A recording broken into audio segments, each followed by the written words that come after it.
Como se recuerda, el día de ayer, en un día histórico, fue elegido el defensor del pueblo. Esta elección recayó pues en Walter Gutiérrez, un reconocido abogado, ¿no? Es decano también del Colegio de Abogados de Lima, en una votación que fue presentada por Acción Popular y respaldada sin duda por las bancadas también del APRA y de Peruanos por el Cambio. Se encuentra con nosotros justamente el nuevo defensor del pueblo, Walter Francisco Gutiérrez Camacho, a quien le damos la bienvenida aquí en el canal Congreso. Bienvenido, doctor Gutiérrez, y nuevamente felicitaciones por este nombramiento. Bueno, la primera pregunta sería: ¿cómo usted asume el cargo? O sea, ¿en qué circunstancias asume el cargo actualmente? Bueno, muchas gracias. En primer lugar, con mucha responsabilidad, porque como ha señalado usted, se trata de una institución sumamente importante, no solo porque es de naturaleza, de estirpe constitucional, sino por las funciones que cumple. Se ocupa de proteger los derechos fundamentales y constitucionales, pero también supervisar la administración pública y los servicios públicos. Y en esta hora, en este momento, el país está demandando que la administración pública, que los servicios públicos sean cada vez más eficientes. Hay una enorme tarea por hacer, se ha hecho un trabajo importante, interesante a lo largo de estos años, pero ha llegado el momento de ampliar las competencias de la Defensoría en línea con lo que dice la propia Constitución. ¿Qué considera que hay que corregir de la gestión pasada, por ejemplo, en la Defensoría del Pueblo?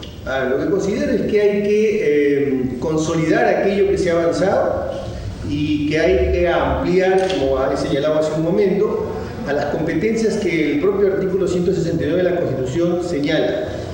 Es imposible que los derechos fundamentales sean efectivos si el Estado no es eficiente. Absolutamente inviable. Un Estado ineficiente no puede generar servicios públicos de calidad. Y cuando digo servicios públicos me refiero a salud, me refiero a educación, me refiero a transporte, eso que le interesa al ciudadano en el día a día. La Defensoría tiene que estar atenta a estos temas ya mismo.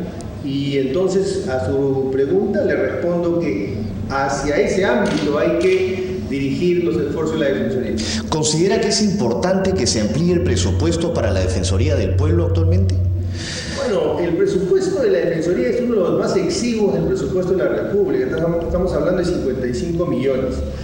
Pero, como hay que legitimar también aquello que se pide, nosotros debemos dar el ejemplo con la eficiencia. Vamos a tratar de hacer lo más eficiente, maximizar el esfuerzo de la Defensoría, pero desde luego en este esfuerzo que acabo de señalar es importante que se destinen más recursos a la Defensoría. Es importante también quizás señalar qué acciones inmediatas va a tomar la Defensoría del Pueblo frente pues a estos índices que existen, ¿no? Que son 200 problemas que existen en su mayoría en lugares como Ancash y Apurímac, por ejemplo.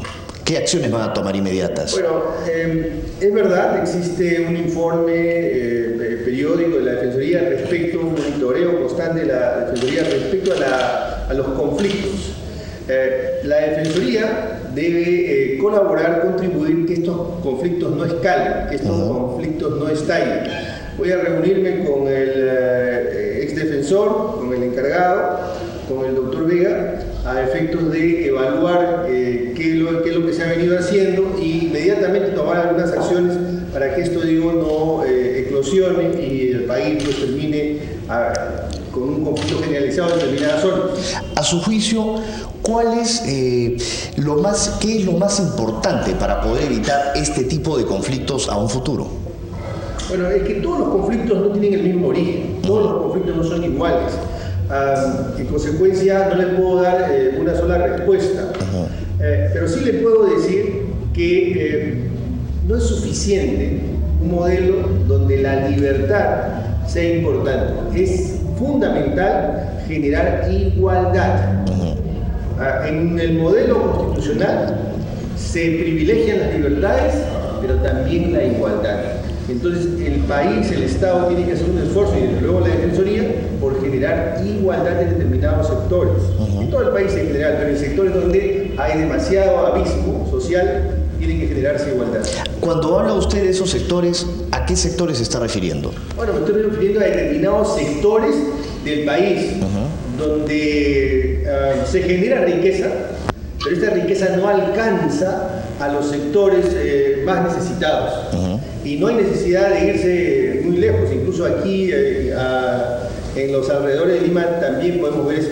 Ajá. Ahora, en el tema, por ejemplo, desde el Congreso, si hablamos desde el Congreso, ¿cómo podría ayudarse desde esta institución a la Defensoría del Pueblo?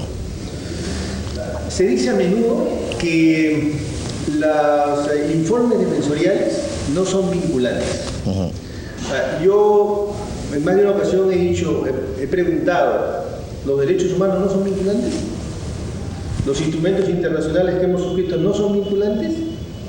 ¿El acceso que manda la Constitución a la salud y a la educación no son vinculantes? Desde luego que son vinculantes.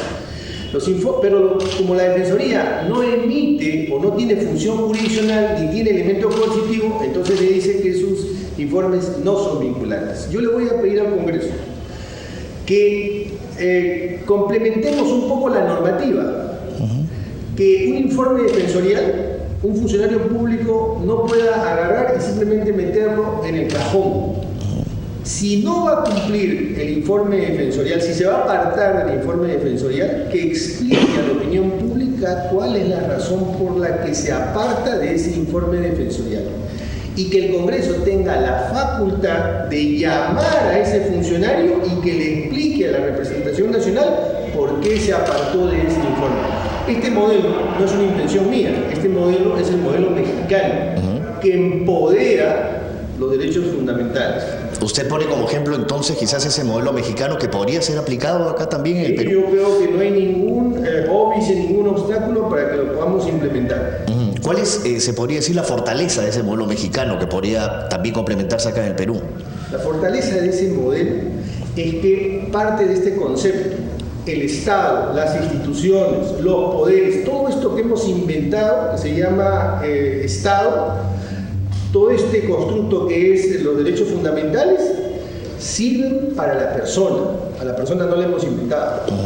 Entonces, para que eso sea realidad, los derechos no pueden ser nominales. Y para que no sean nominales, tiene que haber algún mecanismo para que esto sea viable.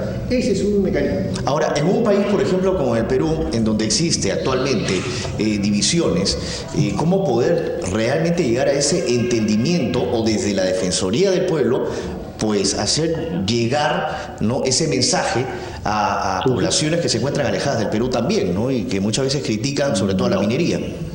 La Defensoría tiene una organización nacional y como organización nacional que tiene, y hace un momento señalé, debe ser eficiente y enviar todos estos mensajes, esta nueva visión hasta el último rincón del país.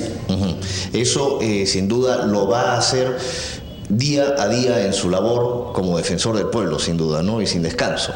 Este trabajo es 7 por 24. 7 por 24. Eso quiere decir, para la gente que nos está escuchando y mirando en estos momentos, ¿qué significa ese 7 por 24? A tiempo completo. A tiempo completo. ¿Usted considera que ese trabajo a tiempo completo quizás sus antecesores no lo han tenido? Yo lo que puedo decir es que se han hecho avances importantes. Cada uno le ha impreso su impronta, su estilo. Nosotros vamos a imponer el nuestro. Esa imposición que usted habla es un mensaje a que las cosas se pueden solucionar de una manera pacífica y correcta para las poblaciones. Por supuesto, estoy absolutamente convencido. El Estado tiene que ser eficiente. Si el Estado no es eficiente, los derechos son inviables. Ahora, doctor, para ir cerrando ya esta entrevista y volvemos a una de las primeras preguntas, las ejecuciones más próximas que va a hacer la Defensoría del Pueblo, una de las primeras tareas que tiene que desarrollar para pues mantener ese clima de calma y paz en el país. Bueno, lo primero que tengo que hacer es tomar posesión del cargo, involucrarme, confundirme en el sentido no de estar confuso, sino de estar integrado a la realidad administrativa y burocrática de la Defensoría del Pueblo y hacer que empiece a andar la institución. Si usted me apura y me pregunta una medida concreta, En este minuto no se las puedo dar, pero tenga usted la seguridad que en los próximos días, máximo en los próximos 10 días, van a haber ya acciones muy puntuales que la ciudadanía va a ver. ¿Coincide con eso entonces, con lo que dijo la presidenta del Congreso el día de ayer, Luz Salgado, tras haber elegido pues, por amplia mayoría a usted como nuevo defensor del pueblo, que lo dejen trabajar? Vamos a trabajar y espero que todos colaboren en esa dirección. Bien, muchos éxitos. Muchas gracias, doctor Gutiérrez, conocido el flamante defensor del pueblo Walter Gutiérrez Camacho, quien el día de ayer fue elegido por amplia mayoría en una elección pues histórica, se podría decir, en el Congreso de la República. Muchas gracias nuevamente. Gracias. Adelante.